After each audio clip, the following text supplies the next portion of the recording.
Procrastination is like a disease. It is slowly killing you. I say this because it takes such a heavy toll on your overall happiness and success. Do you ever wake up feeling unaccomplished? Like your life is on repeat and you're living the same day every single day? Almost like you're buried alive?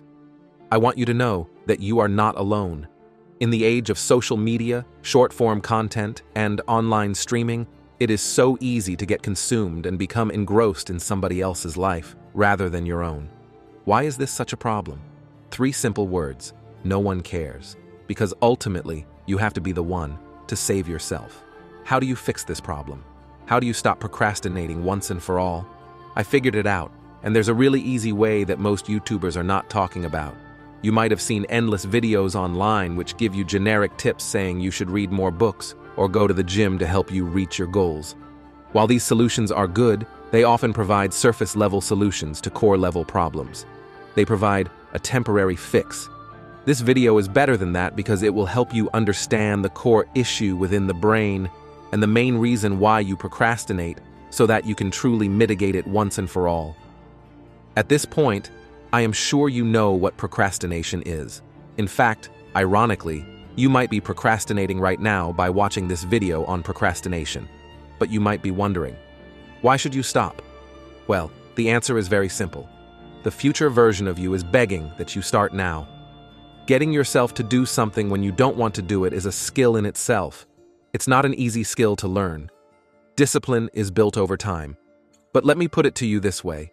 Continuously putting something off and delaying it for later doesn't change the situation. You still have to get that job done. It's not just me who is saying this.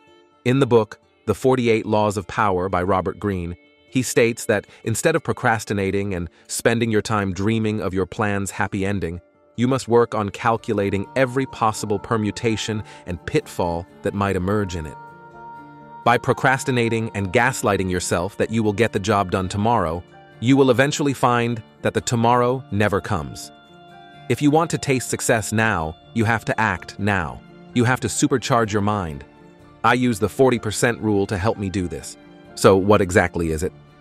The 40% rule is a mindset that Navy SEALs use to push through physical and mental pain when they think they have reached their limit. When your mind tells you that you're finished and you can't push yourself anymore, you're actually only utilizing about 40% of your true capacity. By pushing past that initial resistance, you can access the remaining 60% of your untapped potential. The human brain is an amazing thing. It both pushes us forward and holds us back. The 40% rule reminds us that no matter how exhausted you might feel, it is always possible to draw on an untapped reserve of energy, motivation, and an internal drive that we all possess. That's a lot to take in. And you might be thinking, I am not a Navy SEAL, so how can I apply the 40% rule in my life? Well, it's easy. You do not need to only apply this rule to physical challenges like running a marathon or doing pull-ups.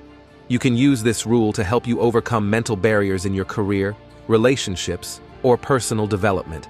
The first step is to recognize when you are reaching your limit and your mind is telling you to give up. This can happen when facing a difficult task at work or dealing with a personal problem. Instead of giving in, remind yourself that you are only at 40% of your overall potential and push through the pain. Actions speak louder than words, though, so remember not to give up. It requires mental toughness and discipline to overcome initial discomfort and push through.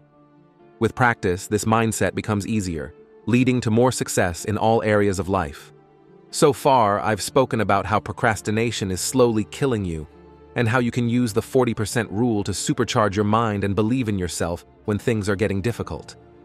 But that's after you have already started the task. What if the task seems impossible to do and you can't even start? This is where the 2-minute rule comes in. There are actually 2 different 2-minute rules that I am going to share with you. The first of these rules comes from a book called Getting Things Done by David Allen. He said, if an action will take less than 2 minutes, it should be done at the moment it's defined. What this essentially means is that if something will take you less than 2 minutes to do, such as writing a work email or organizing your room, it's better to do that task now rather than delaying it for later. I already mentioned how putting something off doesn't change the fact that you still have to get that job done. So why not complete all your small tasks ASAP and get that sense of accomplishment that you did something today? That is essentially what Allen's 2-minute rule talks about. Having said that, it is important to use this rule sparingly, because while it does provide you with small wins to make you feel productive, it is important to not over-prioritize on small tasks and completely forget your bigger, more important tasks. Speaking of completing tasks that take less than 2 minutes to do, I would very much appreciate it if you could take the teachings of David Allen and apply them to my YouTube channel by hitting the like button on this video and subscribing to this channel. If you are learning something new, it shouldn't take more than 10 seconds to do, and it really helps me out. Thank you. This now brings me to the second 2-minute rule from a book called Atomic Habits by James Clear. Both of these rules have the same name. So what is the difference? While David Allen's 2-minute rule focused on completing small tasks as quickly as possible, it didn't focus on the difficult long-form tasks that take a lot longer to complete. This is where James Clear's version of the rule comes in. His version of the rule stated that when you start a new habit, it should take less than 2 minutes to do. What he means by this is to take whatever habit you are trying to build and simplify it to something that takes 2 minutes or less to complete. A goal of read before bed each night would become read 1 page, and a goal of study for class would become open my notes. You might think this sounds counterintuitive and goes against procrastination, but the idea is to make your difficult tasks as easy as possible when starting out. The reason people procrastinate or struggle to stick to resolutions is that the goal they have set themselves is not easy to accomplish. Simplifying even a difficult task down to 2 minutes ensures that the task has been started, and once you've started doing the right thing, it is much easier to continue doing it. But despite understanding this trick, you might think it seems unproductive. Isn't it pointless to start doing something if you are going to quit just 2 minutes later? Even I used to think this way. But what I didn't realize was that by continuously sticking to this routine daily, what I was subconsciously doing was becoming the type of disciplined person who can stick to a habit, even if it was only for 2 minutes. Most people don't procrastinate because they are lazy. They procrastinate because they aren't disciplined.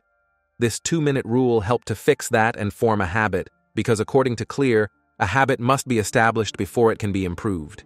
If you can't learn the basic skill of showing up, then you have little hope of mastering the finer details.